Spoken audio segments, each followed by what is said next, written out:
really think my initial experiences, which were so tough with race cars, set me up for success early on.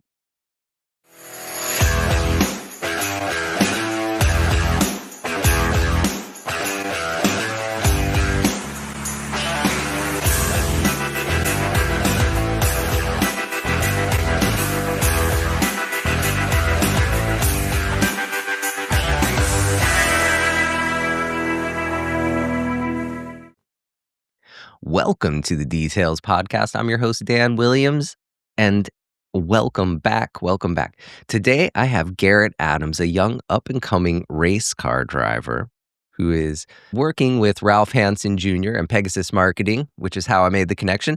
Let's bring him on here and dive into his world. Garrett, how are you doing today? Doing all right. It's a good day. How are you? Man, I'm doing absolutely fantastic. Awesome. Happy to be back behind in the driver's seat of what my driver's seat is. I guess would be a good way to put it that you understand. Yeah, absolutely. Well, you're definitely a rising name in professional motorsports, and you started out by working on soapbox derbies, toy engines, and playing video games. And now, BMWs and Lamborghinis and like playing the real ones, which is going to be incredible. So let's do this. Where are you calling in from today? So I'm in Orlando, Florida, right in the center of it, city. So All right. And how's this season going thus far? this has been an interesting season for me. Last year was my first full season with Lamborghini Super Trofeo. So I was an AM class and I came in as an FIA rated driver. So you only get 1 year in the AM class before they basically force you to move up to a pro level class once you are a rated driver. So this is one of the most stressful seasons of my career. It's the most intense season so far, and it's also my first season where we're running solely off of sponsors, off of funding that we have from previous years and our previous success. So it's a really hard push. There's a lot of hands-on this year, and a lot more of it falls back on me. So these first two races have been a real handful. We're working with a newer team, and we're trying to help get things set up. This is part of being a new pro, part of knowing cars well, but also being a new name in the industry, right? You have to work your way up. You have to work and like prove that you're experienced, prove that you can do this before you necessarily get the big cars, the big teams, all the big positions, right? So this is just a really tough building season so far, and we're kind of going event by event, just figuring it out. All right. So what's the last car that you worked on or drove off track? Oh, so yesterday I was working on like an Audi S4, like detailing them. I do that as a professional business, and I also have like my own personal Audi A5. So I actually do like Audis quite a bit. I'm a big German car guy coming from BMWs, and I've owned quite a few of them. So All right. Drive a Mercedes myself. I like how you think. yeah, I'm All not brand biased, so they're all good. All right. Well, what do you think it is about the German engineering that makes them have, a superior car for you? Just for me, it's the day-to-day usability, it's the comfort, and it's the all-around quality of the product. I don't have issues. I feel comfortable. There's no vibrations. The brakes are solid. They're always on tap, right? There's no travel in the pedal. There's like it's the reactions, it's the handling. Even if it's a 4,000 pound Audi, little A5 Cabriolet, it still handles and has aspects from the sports cars I drive. So I need some of that on a day-to-day basis. Gotcha. All right. So let's do this. How old are you right now? I'm 23. 23. I can't Yes, sir. imagine having so much responsibility and like doing something so cool when I was 23. When I was 23, I was chasing women and trying to get drunk. That was it. I think you're going to be on a better trajectory than I was. Hey, there's a lot of ways to party. So All right. So let's do this. Let's jump in the Wayback Machine. And I want to go all the way back to when you were about 3 years old and talk about these Lego cars, soapbox derbies, and toy engines and stuff. And what I found kind of interesting was I too was fascinated with cars from an early age. However, that's awesome. for me, it was Hot Wheels cars. So I was kind of like, I Mhm. didn't see Hot Wheels listed there, and I was like kind of surprised. But let's talk about how you very first got into all this and how it did. And I think there may be a Hot Wheel car in there.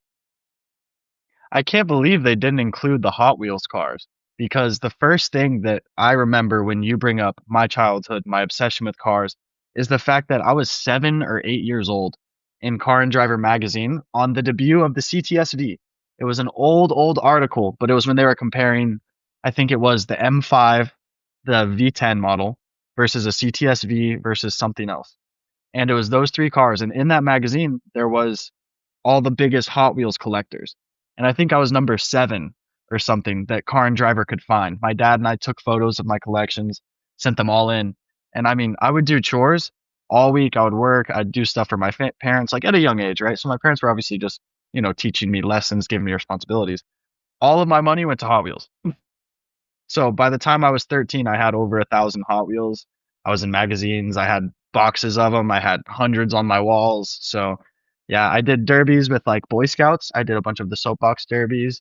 I did as much like indoor karting as I could.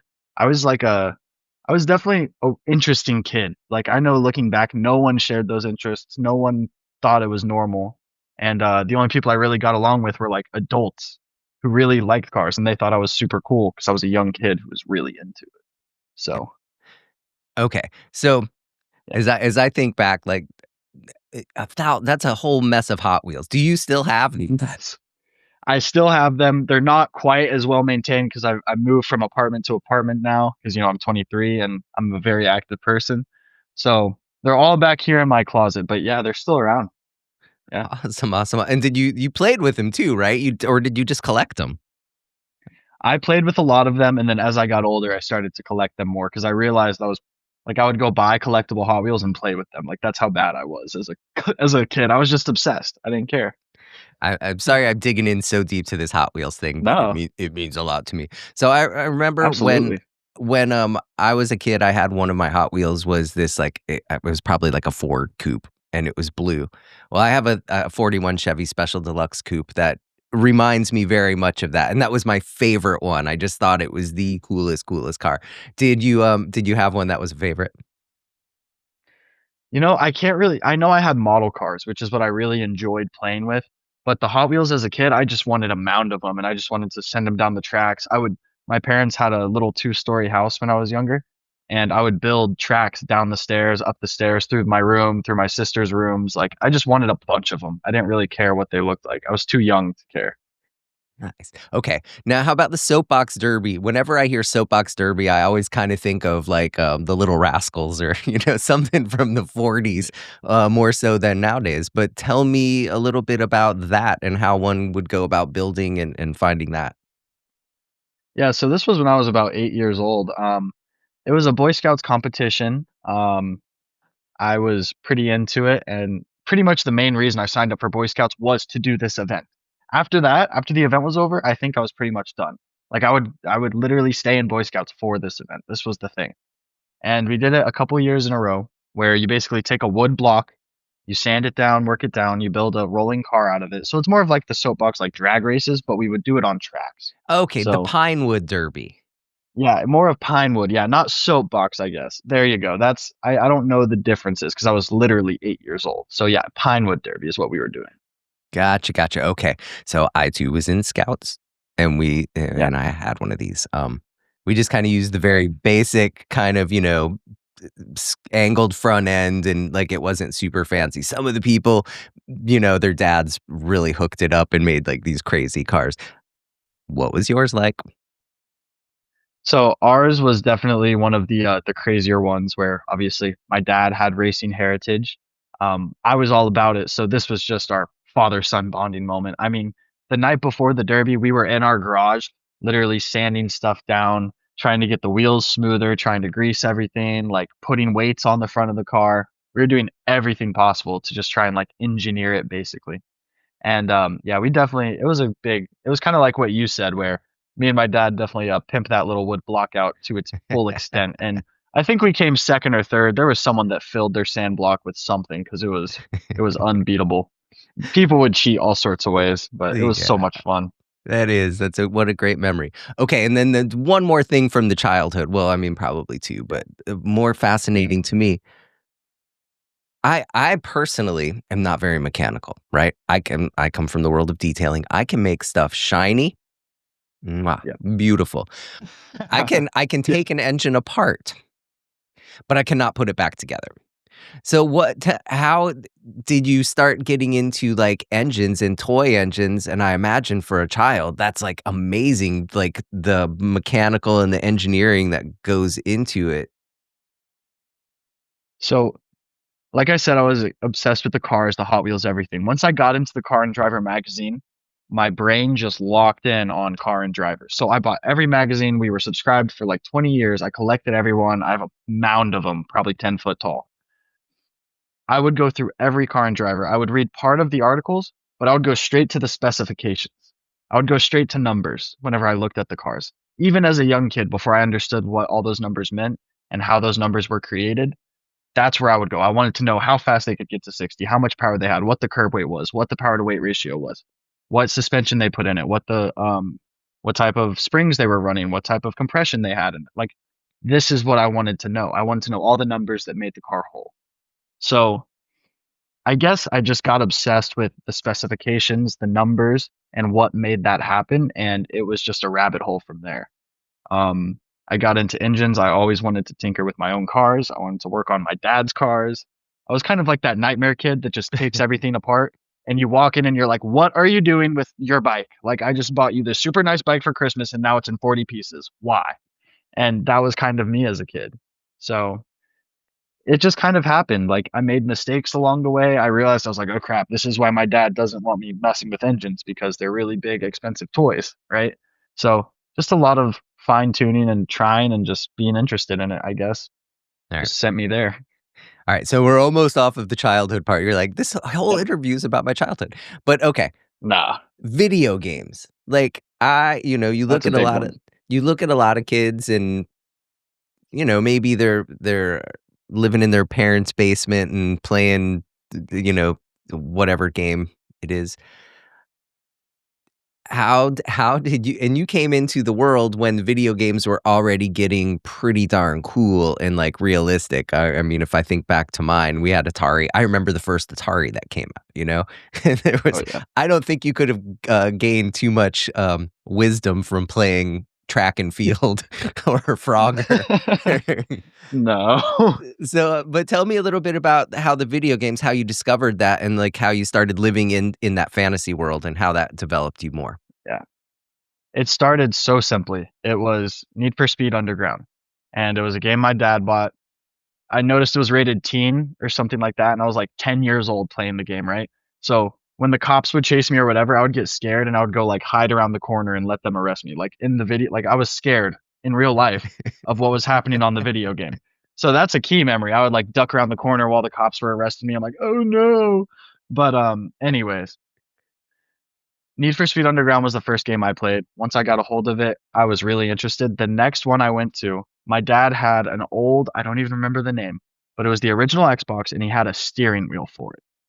One of the first like simulators you could have at home, literally one of the very first ones. He bought it and I would play with it as a kid. Project Gotham. That game on Xbox One or the original Xbox was the most advanced simulator I have ever seen. It was a hidden gem. Not a lot of people knew about it. And that made me interested in technical driving. That game alone probably started most of my love for racing, for technical driving, and for, yeah, basically racing. It literally just started it. And even Forza came out, like Forza Motorsport, I was playing that on the PS2. I was playing Motorsport 2. And then once Motorsport 3 came out, that was where it all ended because they unlocked tuning for suspension, they unlocked camber adjustments, toe adjustments, ride height, everything. And I realized how much of a difference you could make with the cars just with a little bit of proper tuning for each track. And I started doing that before any of those games were really out, like Assetto Corsa, iRacing. I started tuning all the cars for specific tracks, for specific setups, and I was fast. I was winning. I would go to little sim competitions and I'd be put up against 15 and 16-year-old kids at the age of 10, 11, 12. So it was just one of those things where I didn't know I was good at it. It was just a passion of mine because I stayed at home and did that and I would go ride my bike, right? It wasn't something that people knew I could do. So yeah, once I kind of realized I was good at it, I just ran with it from there. It sounds like your family has been incredibly supportive from the whole Absolutely. journey. Was there ever any, pushback? And you I believe that you do have some racing heritage in your family. Can you tell me a little bit? Yes, my father drove for BMW and Porsche at one point.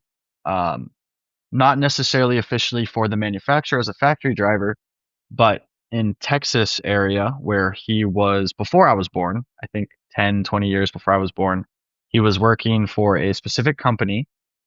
I don't want to drop names because these people are still out there and I don't know what they're doing with their lives, their businesses, whatever. But he drove for one of his friends that owned the company he was working for.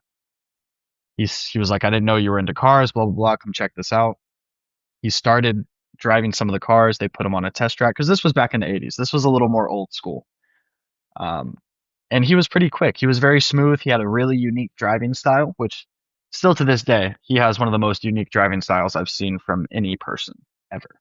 So he's very unique and I love watching him drive because I've never seen someone drive that way. But it was realized very quickly that he was fast, that he was quick. They started putting him in cars. Obviously, there was some business to business with him and his boss where he would do certain things and then he'd be able to drive for them, whatever. So that's how he got into it. He was very fast. He ended up racing some of the E36 GT cars. I don't know the names of them. I know there's some historic name, and people are probably going to be mad at me for not knowing the name. But he did drive some of the first M3 GT3 style race cars that had the V8 in them from the M5. So he was one of the first debut drivers in that era, and that's about as far as my knowledge goes. I know he drove 962s at some point, but we haven't gone too far into detail about those experiences because father son, I'll get really competitive and I'll try and beat him and be faster than him. So he doesn't tell me too much about his racing days. So So maybe I'll have to interview him one of these days so you can get yes, his backstory. maybe he'll tell you the truth about how fast he was. All right.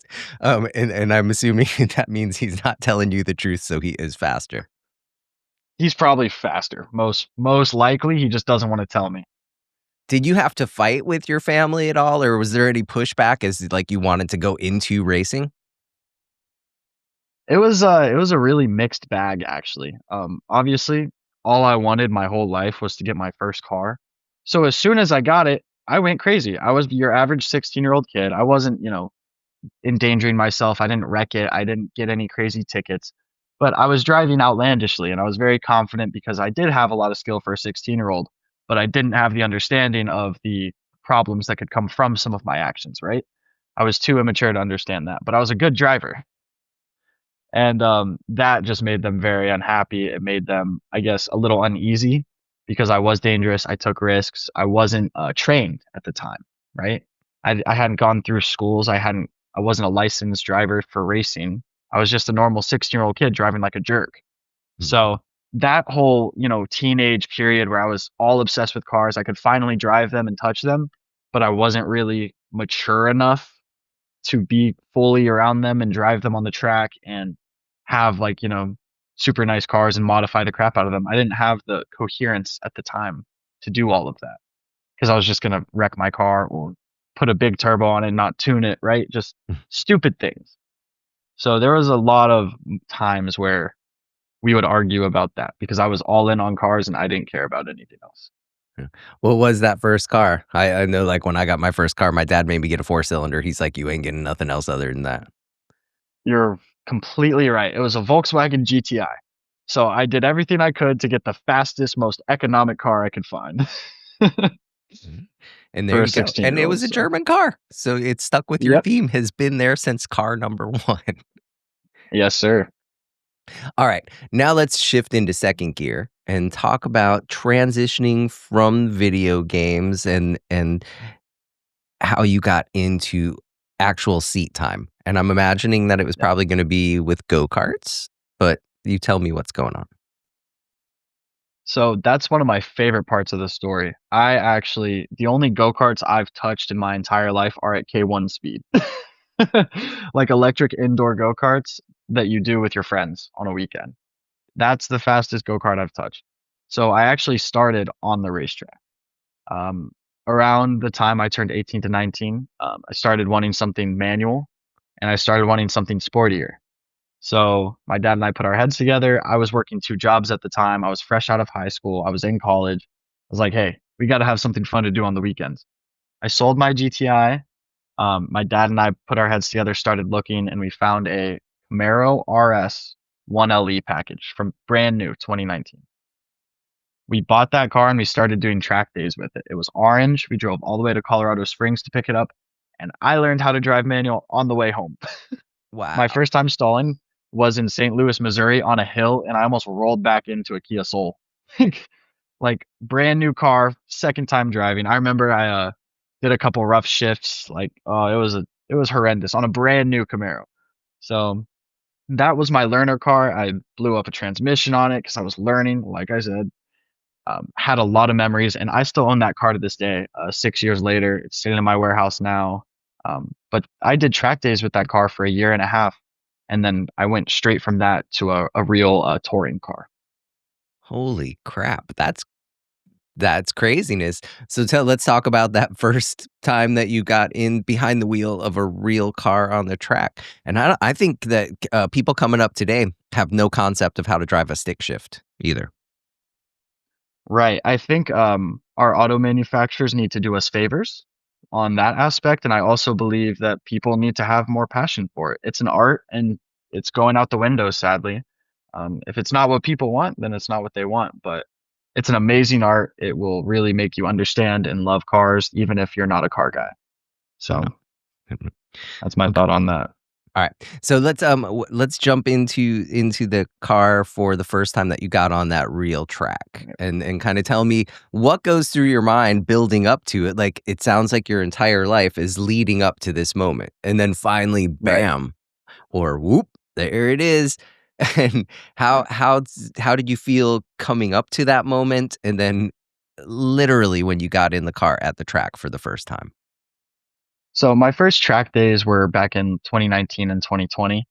Um, I wasn't I wasn't nervous. How do I explain it? I didn't know what to expect. I knew that I wanted to do it and I wasn't scared of what was going to happen. But yeah, like you said, the excitement, the build up, all of it to just finally get behind the wheel of a real race car was through the roof.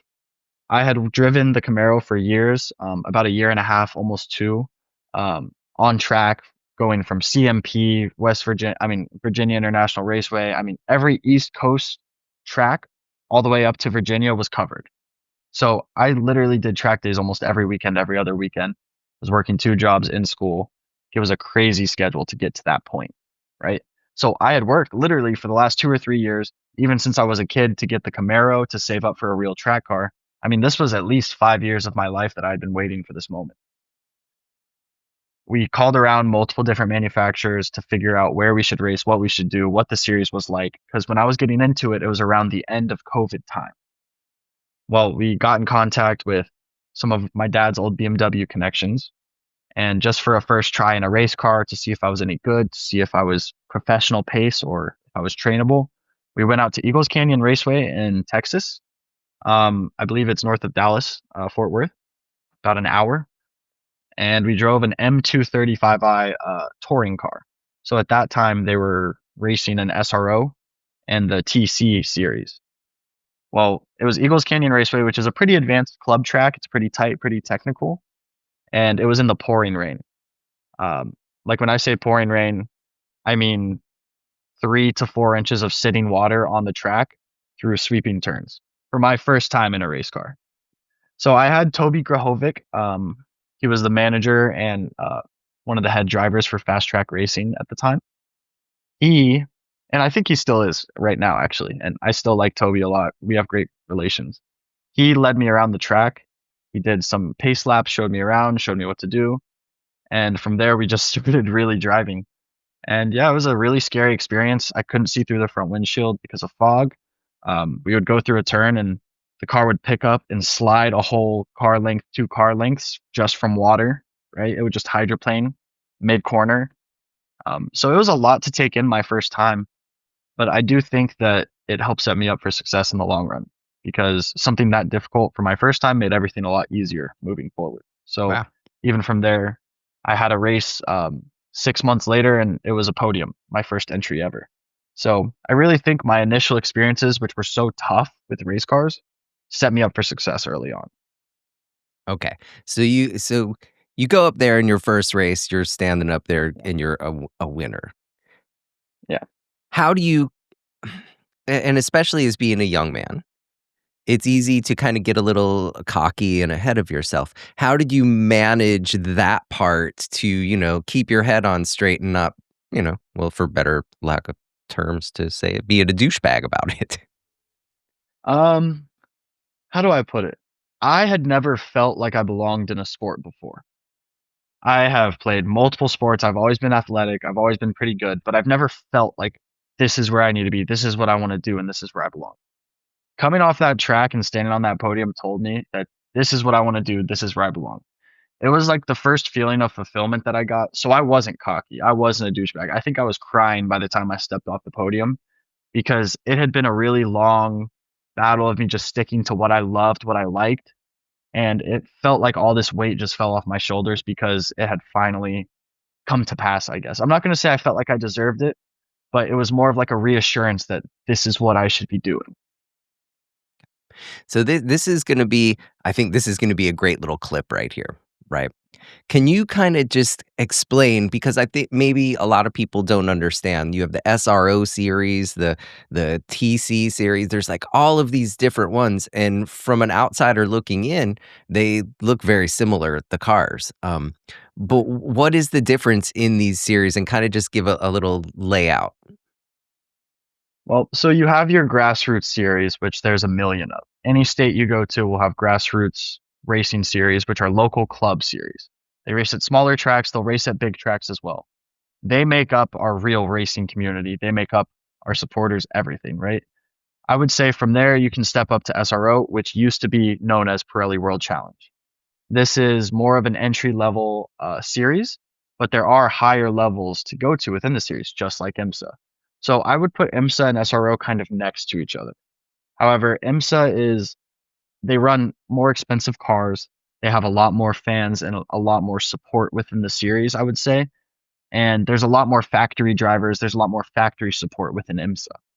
So SRO is kind of like the smaller IMSA in a way, and they just have different cars, they have different vehicles, and it allows racers to choose where they can race, what works best for them, and where they want to go. IMSA, in my opinion, is what has done the best for me because they have a lot of viewership and there's a lot of manufacturer support involved. It is a much more expensive series to race in, but the return is worth it. Okay.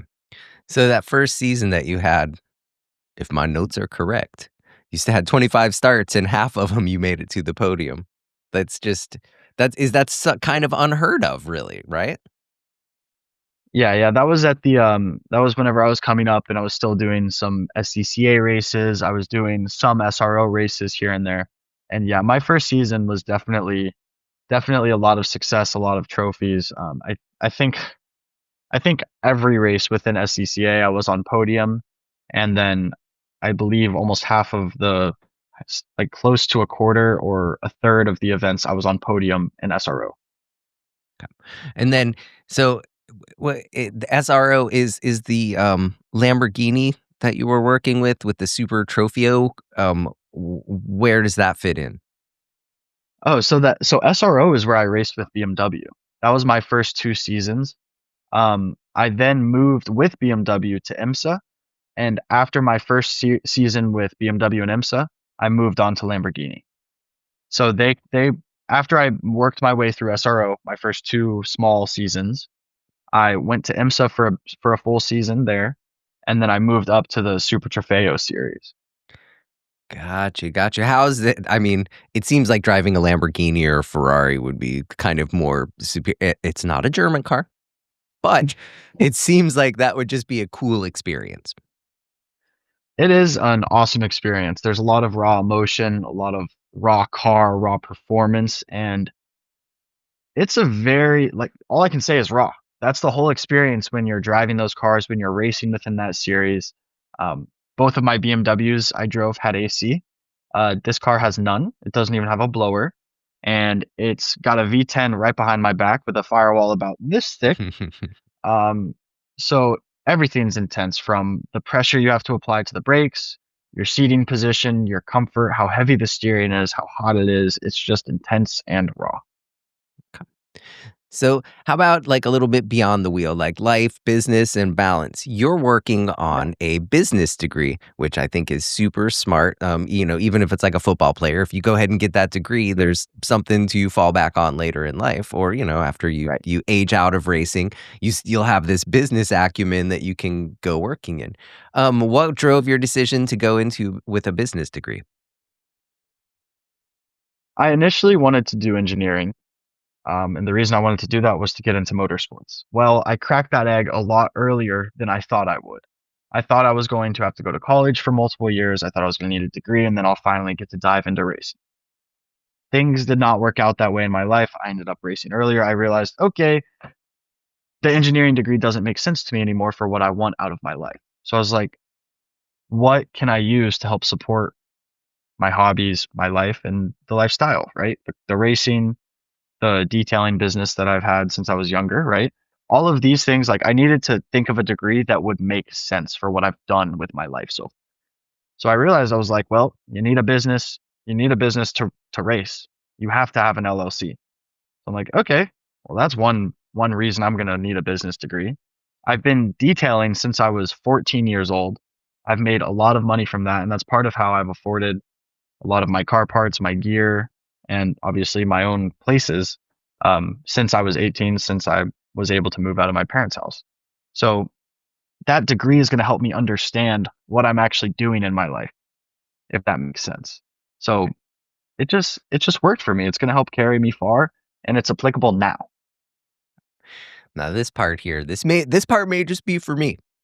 But let's talk a little bit about that detailing business because I too, Yeah, that is my background. I've been in that industry for a little over 21 years, and geez. it really is for anybody out there who's watching a really cool business that you can get into even at a young age without a ton of knowledge and really start making money. And maybe in the old days it was kind of looked down upon, like you're just out there washing cars.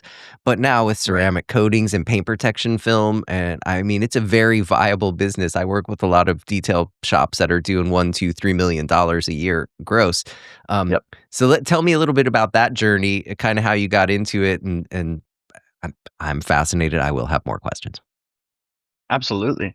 It took a minute for me to accept that I was actually going to run a detailing business. Kind of like you said, there's that mental debate of I am washing cars. It's a lot of hard work to run a detailing business, like a lot of dedication. And obviously, running a business is like having a child. I already have my child, which is racing. So adding another kid to the family did not seem like something I wanted to do at the time. I was in car sales initially. Whenever I moved out of the house, I was in my apartment, and I did that for about a year. Well, racing and car sales do not go well together because they both require a lot of time, which you do not have when you are selling cars. I realized I needed my own business that could pay for my bills and keep me comfortable at home if I wanted to race and if I wanted to make this dream happen. So I remembered, hey, when I was 18, 19 in my apartment before I got a little older, things got more expensive, whatever. Before I was selling cars, I was detailing full time and paying my bills. It just wasn't an official, real business yet. It wasn't a real thing. So I was like, you know what? Let's make it happen. And within this last year and a half, I've been full time detailing. It's been very stressful, really hard work. I'm in Florida, so obviously we're coming into summertime. The temperatures are brutal, which I'm used to from the race cars, but it's tough work down here, and it's a very competitive area in Orlando as well. So I finally decided that it was something I wanted to do, and I put my head down and said, "Let's do it." Yeah. And I started studying, investing, etc. So are you mobile with your detailing? I am mobile and I have a shop. So with your detailing, that's you have mobile and so you have a regular full-on business that is going too. Are you still in there polishing cars yourself, or do you have employees? Or tell me a little bit about the business. So I have some some employees. They're very new. They're all like, as of this year, they're being trained. And I actually, on Thursday, I did my first mobile job with one of my newer employees. So I'm still very hands-on. I'm still very holding on to the business like my baby, because if you've been in the detailing business long enough, you know training a detailer is one of the hardest things you will ever do within your business, or trusting someone, like whether it's your head guy, your head person that's going to be overseeing the operations. That's one of the most difficult things I've ever done personally. I really struggle with explaining how to do this job, and you can't teach someone to be detailed and be specific and be very anal about your your quality of work. Like some of those things can't be taught at the end of the day. Yeah. So Some people are just not built to be super neat like that. so it's been a process trying to get the business up and off the ground. I have the clientele now. It's just about getting the rest of the support there. Yeah. So definitely the world of detailing has been super kind to me also. So I'm really excited that that's what you do. I mean, we're brothers of the bucket. Yeah. Yeah. For me, it's interesting because I've never worked for a detailing company before. So I feel like I may need to do that at some point if I really want to do this full time. Like I can still have my company on the side, but I feel like I need to really go into a successful business to learn the platform. I don't know what your thoughts are on that, but Yeah. Well, actually, I'm a certified Mike McAllowitz Fix This Next business coach, and I've helped a lot of people grow their business. yeah. Which I so that separate conversation, I would love to help you out in that world too. Yeah. And then I work for Ceramic Pro. I just left and went to that team, which is probably the biggest name in the world of detailing. They've just really done a cool job of marketing and making themselves the most name brand that's known. And I Yeah. kind of work in They the were some of the first. yeah, I work kind of in the dealership side of things, taking our concierge program to dealerships, and I absolutely love it. So if you ever want to make your store a Ceramic Pro Elite store, they're getting ready to make franchises too. Um, Okay. it's just that they give you an entire roadmap of how with steps in it to get to, $1, 2, $3 million business. And the proof is in the pudding because their stores that are the elite stores really, really, really do that much. And it's just crazy.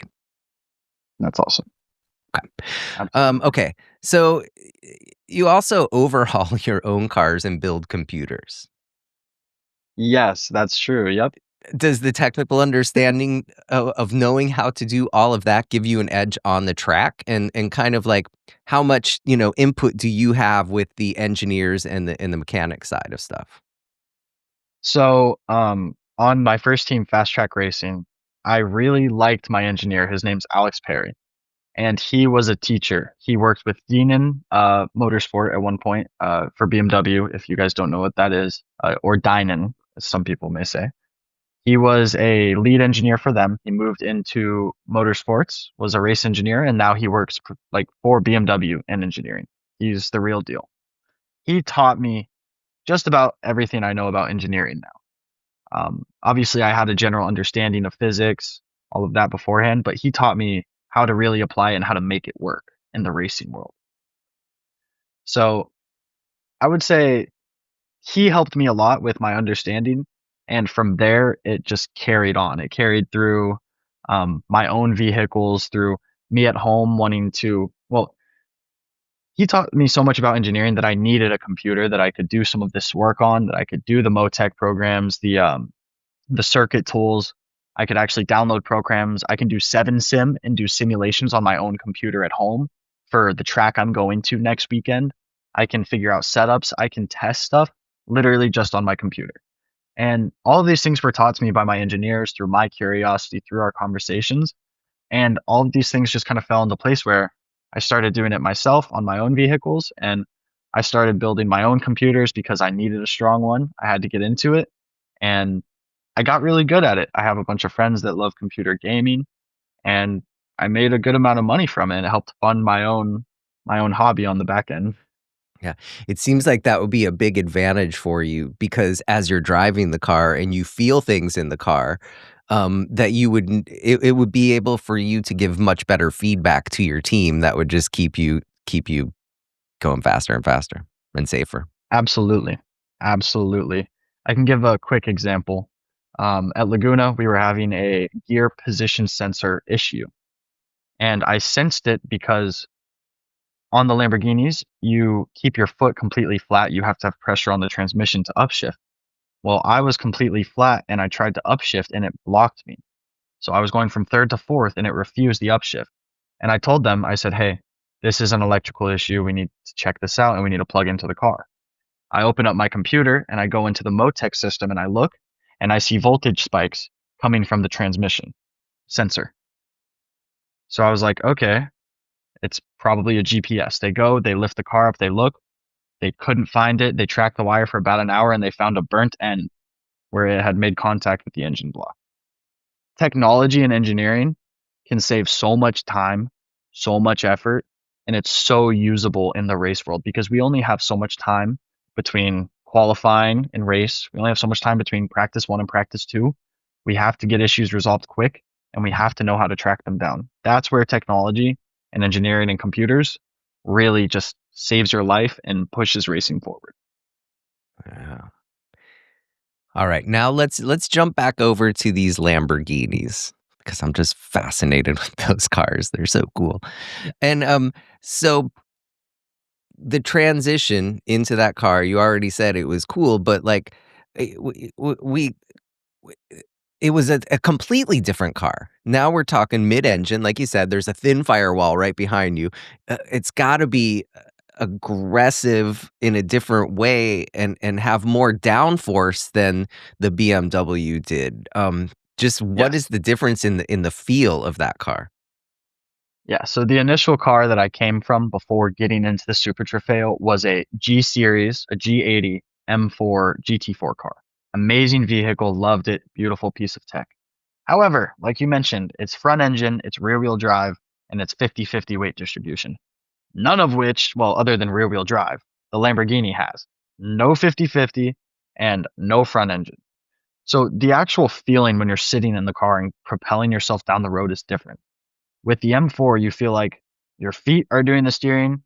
Like you kind of feel like your feet are where the steering is and your hands are controlling like what the rear does. Like I don't know how to explain it. Your center of gravity feels proper. You feel like you have stuff in front of you and you feel like you have control of what's behind you when you're in a front engine rear wheel drive car.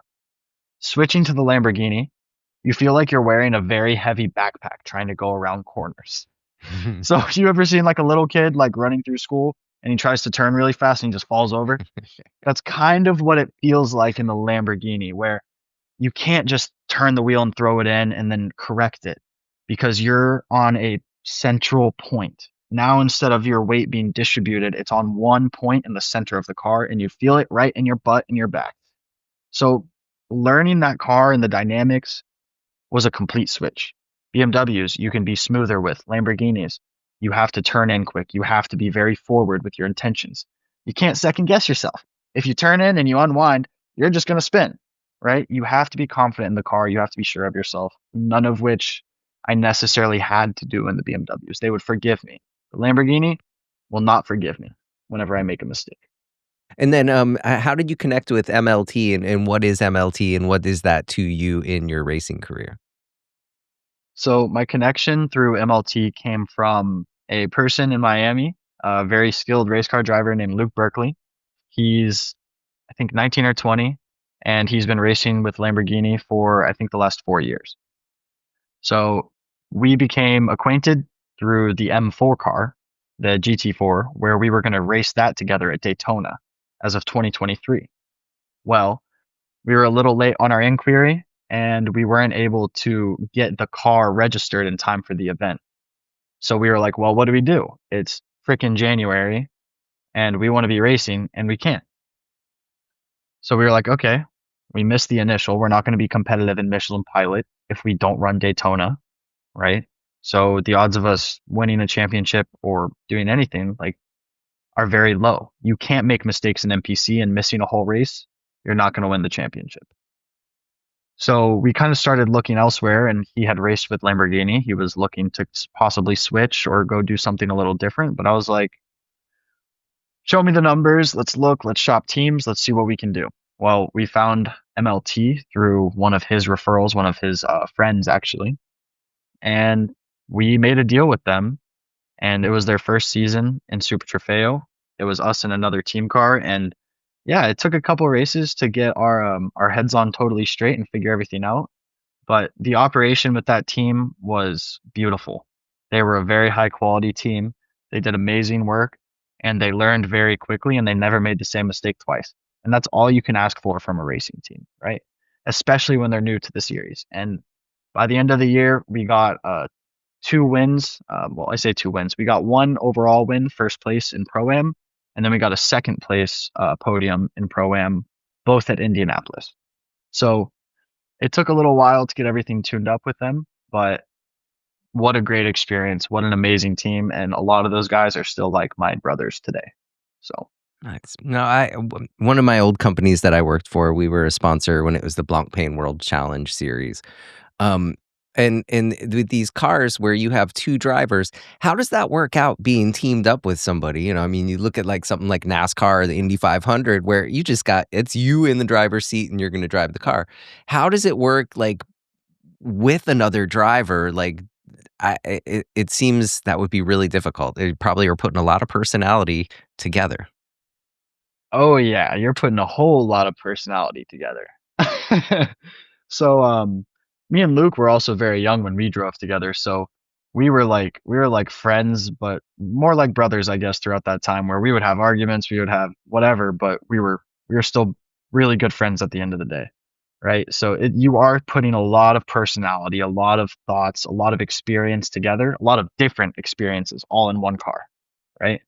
So one other thing is I'm actually 6'3", and I'm driving Lamborghinis. Me with a helmet on, I'm close to 6'5". Okay, fitting in that car is painful. Luke Berkeley and most of my other co-drivers are under 6 foot tall. So when it comes to driver changes and dynamics, I think whenever people hear they're going to be driving with me, that is their least favorite thing to hear because they know they're going to have to do a driver change and they're going to have a big seat pad to push them closer. It's extremely uncomfortable. So I think when they hear my name, they're like, okay, cool, but he's really tall and that's going to Yeah. suck. It's like they have to sit on a phone book. Oh, it might be thicker than a phone book actually. And I'm Oh, sure those guys would tell you that too. man. So if we think about the tracks that you've raced on, a lot of them you're going to go back and revisit. On your very first season, did you have a favorite track, and did that translate to still be your favorite track, or does that kind of change over time?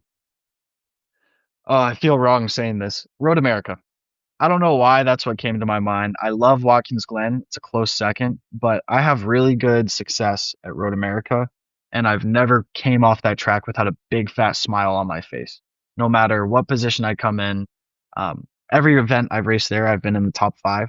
I have 2 podiums there from my first season, my first full season in SRO, and then I came out of my stint in Michelin Pilot Challenge in fifth overall. So it was I have a lot of good memories at that track and a lot of really good passes. Like, yeah, that's my favorite. So and just you're still it's Lamborghini now, right? You haven't moved back to it. It was a little confusing maybe on the what I was searching online. Like it kind of looked like you had gone back to BMW, but that's not the case. Right, right. No, we have not gone back to BMW. Lamborghini has been far too kind to us, and their manufacturer support and communication has been amazing. So I'm pretty happy with where I am, and I don't feel like I'm missing anything in the race season, in the race world. So, All right. So what's the mission for this year? Are you chasing the championship again? no, actually, the goal for this season is to kind of help build teams up, right? So I'm with Alliance Racing now. Um, we've been with them for the last 2 events. I don't know if we're going to proceed forward because we have had some interest elsewhere and we're looking around, shopping around. Always, we're always looking for ways to improve and grow. So we're not really sure exactly which direction we're going right this second. But for me, it's about building a name for me as a pro driver and as an high ranking AM driver, right? So the goal is to basically find a team and get situated. I want to find a home, basically. I'm looking around, I'm trying to find where can I sit? Where can I build my next relationship and move forward, right? I'm looking for a team that's in a growing stage. So I'm kind of shopping around and looking for something similar to that. I'm looking for a place to stay. So Gotcha. And you recently have hooked up with Ralph Hansen Jr., the CEO of Pegasus Marketing, and do you know his story and his history? so my dad actually knows a lot about him because he came from that time where Mr. Hansen was a huge name and very well known across Indy, very well known across multiple different series, and even helped drivers in his series with I forget what series it was, but I believe it was the Yokohama racing series that they ran back in the mid 80s. I think Ralph might have moved into that a little bit. So maybe not so much Mr. Junior, but also Senior was pretty well known in the race world. So Well, I'll tell you what. So Ralph is one of my fraternity brothers. That's how I know him. Although he was the president, like while I was being born, but yeah. he was Tony Hulman's personal assistant for years, and he was he's one of the innovators of cause marketing in motorsports, as well as he was very early on somebody that started putting corporate sponsorships together and has really propelled racing to where it is. I mean, and he's worked Yep. with all of the big Indy drivers, like Oh yeah. legend, legend. So 100%.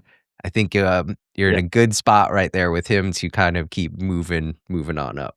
How did Yeah. It's been an that was through I'm sorry. And that was through your pops who found that, right? And how did he know about him and how did that connection happen? well, actually, we didn't find Mr. Ralph. Mr. Ralph found us. So he actually messaged me on LinkedIn and he said that he liked what we had going on. He liked the pages and he noticed that we were a smaller racer in a smaller company with a lot of promise, I guess you could say. That's what he said. And just looking to move forward. And he messaged us. He set up a meeting, and we had some really, really great conversations. I've worked with companies in the past, and yeah, no, not a similar experience at all. It's definitely a one-of-one experience with Mr. Hansen, and it's been great so far. So Yeah. Legend. Legend. yeah. All right. So right now in terms of your skill progression, what are we working on right now? Like what's the big hurdle that you're trying to get over and just dominate? I would say, I guess with my last two events and with my last two races with the team with Alliance, I was looking more for confidence. Not so much in myself, but more in the car. I wasn't feeling like the chassis were where we wanted them to be. We were pretty far off pace, and the cars would come in with no setup on them. So I guess I want a clean slate to observe my driving. That's what I'm looking for. I'm looking for a good chassis that I can use to look at myself again. Because when you don't have a good car, it's hard to coach your own driving. It's hard to fix your own issues when your car is not crossing the finish line either race, right? So I guess my goal for now is to find a place where I can get a clean chassis, a clean car, and figure out what else I need to work on as a driver because I haven't had that opportunity so far this season. Okay. What's the best piece of advice that you've ever been, received about racing and who is it from? Man, this is a funny one because the first thing that comes to my mind is something that Luke said to me, which is hilarious. You'd think it'd be some team manager, some owner that gives me some legendary piece of advice. No, it was a stupid thing, but it was so simple. He told me, stop thinking about it so much. Huh? I'm sitting there on my computer going through all the engineering work, looking at all the numbers. I'm like, what is? He's like, dude, what are you doing? Go turn the wheel sharper. You want to go faster? Brake later. Stop overthinking it. You know what you're doing. You have the support. You have the data. Stop thinking about it. Just go do it. So it's so hard to not think when you're racing, when it's there's so much on the line. There's so much effort to get you where you're at. You want to do well for your team, your family, yourself. You want to make it far. You know that racing's a limited experience. You've got limited time in the car seat. It's really hard to stop thinking about it. Right. But when you do what you want to do. Like when you let all that shit go and you just drive, that's whenever everything beautiful happens. Yeah, you kind of hit your zone and then you're just in there and it becomes part of you. The car becomes physically part of you, your connection to it, instead of thinking about, do I need to tweak this or this or this? And he probably didn't say it that nicely, but that's what I took away from what he told me. So, All right. Well, do you have other mentors that you look up to for guidance currently? um, I would say there's my dad, right? He still has that race experience and he's the one that can give me confidence whenever I need it, right? I mean, we've done this every step of the way together, hand in hand. He's my only coach I've ever had. I've had one other coach at one event. That is it. We don't do coaching, we do data. So, yeah, I mean, definitely my father. All right, so this one's going to be a little bit self-reflective. You got to be honest with me. Well, what kind of a Gotcha. teammate are you? Ooh, what kind of a teammate am I? Well, I know I'm detailed. I know I'm good in the breakdown room. I know you can trust my feedback, but hmm, focused for sure. But I'm pretty hardcore. Like when I'm on the track, there's not a lot of niceness to me. There's not a lot of kindness. It's all business. It's all serious. I'm definitely motivational. I'm laughy. I'm very happy when I'm at the track because I am at home. But when it comes down to being a teammate and doing what needs to get done, there's a lot of seriousness there and a lot of unforgivingness, I guess. We're all very hard on ourselves and we can't make mistakes. So Yeah. we're very serious. When it's time to laugh, we are fun, we are laughing, we are screwing around, we are being 20 years old. I promise that. But when it comes down to actually being teammates, I would say I'm a pretty serious teammate. Right. Do you do any mentoring with young drivers yourself, helping up and comers and new guys? So I've actually done more mentoring with just fellow drivers. I have offered coaching services. Obviously, at this point in my life, I'm a little busy to follow some of those endeavors, and I'm more focused on what I have here. But yeah, I've done coaching. I've done it especially within the grassroots area. There's a racing series named Farah down here in the Miami area and across Florida. So I've coached within that series. I've coached within SCCA. I've done a couple of things. I do car rentals. We also do charity events where I take people that have never driven a race car before and we get them in the race car for the first time, right? So whoever, there's big donations we make to orphan kids who aren't able to be sent out with their siblings, right, when they're adopted. We make sure that we keep siblings together when they go through adoption. So it's called the Kids Place, is actually the charity that we represent, we've supported so far. And yeah, so we do little giveaways each year where whoever can become the highest bidder, they get a chance to drive a race car and get professional coaching from me. Yeah, that's very cool. It very satisfying to give back some. I always find, it's so that's really cool. Really Yeah. cool. Yeah. So I know you mentioned that you have, it sounds like, almost every social media under the Right. sun.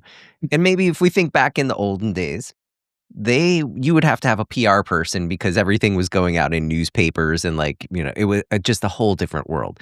But now with, Right. your knowledge of computers, how are you working to build your brand as a race car driver through social media? Are you doing all that yourself? And what kind of themes and posts and such are working the best for you? Right. So kind of like I explained, we're in like a transition period of the business where we're going from AM beginning, fully funded, fully sponsored to more professional, looking more towards manufacturers, teams, and our sponsors, right?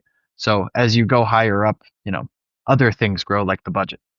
So that's been one of our primary focuses this year is recentering, cleaning up our business, cutting off our loose ends, and finding people that we can grow with. So Mr. Hansen has been a great part of that, and we're currently sorting out our media side of things. So we usually use Instagram to post reels, to post videos. We use YouTube as well. We have a full series from my M4 season. Every video from every race is there. And we have all of last year, which was 2024 season, all on YouTube as well. Every race, every event, every through and through, you can hear me talk about it there. And that's Garrett Adams Racing.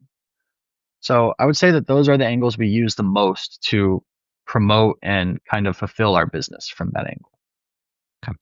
So if and when you're even bigger of a champion in about 5 years or so, where do you hope to be at that point? If we kind of look into the crystal ball a little bit for 5 years out. I'm still doing this for me, I guess, and for some of my goals. I don't really care who I'm racing for at that point. I love Lamborghini and I don't want to move away from them at any point. But my main goal is to actually be on podium at the Rolex 24. I grew up in Orlando, um, and I've been going to that race since I was 7 years old, all the way back to when they were running RX-8s and Patrick Dempsey. That was my favorite car at the time, but I've been going for over 10 years to the Rolex 24. That is the race. That is the goal. That's what I've wanted to do. Pretty much since I got into it, I was like, if I get into IMSA, I want to shoot for the stars and I want to aim for a podium at the Rolex. Yeah. So And that's the goal. You're that's going where to I make want a to be. career out of this thing. And Yep. yep. That's Yep. awesome, man. Awesome. Okay, let's just do a couple little rapid fire questions. I'm just going to throw them at you. Don't even think about them too much. Just give me an answer. Favorite race car of all time? That's a hard one. Oh God. Oh no. This is a hard rapid fire question.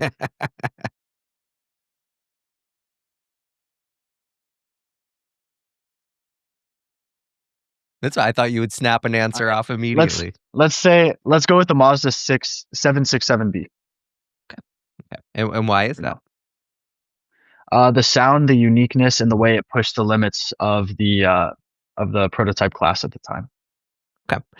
How about a dream track that you've not yet raced on? Ozarks.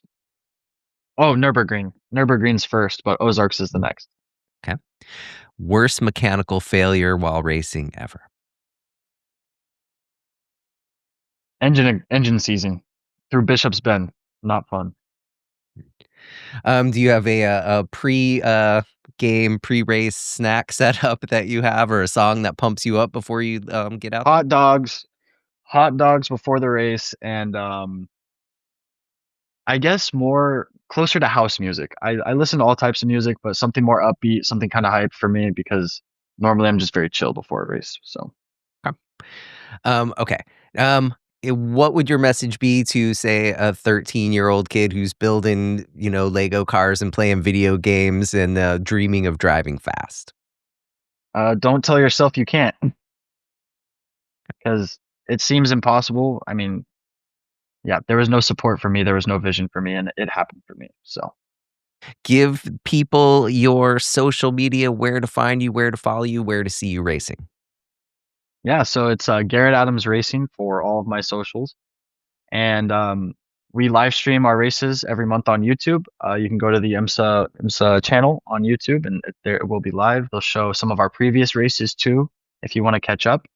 Some of my episodes from my race seasons in the past that we talked about are on my YouTube, Garrett Adams Racing, and you can also watch on Peacock and MSNBC whenever the races are taking place. You can pull that schedule up on Lamborghini Super Trofeo's main website. Well, thank you so much for taking some time out of your day to share your story with me. I do tell you guys this that are the up and coming drivers. When you become a champion, you cannot ignore me and you have to come back and give me another interview. 100%. Absolutely. Awesome. Awesome. All right, Garrett, thank you so much. It's been incredible and I really appreciate it. Yes, sir. Thank you.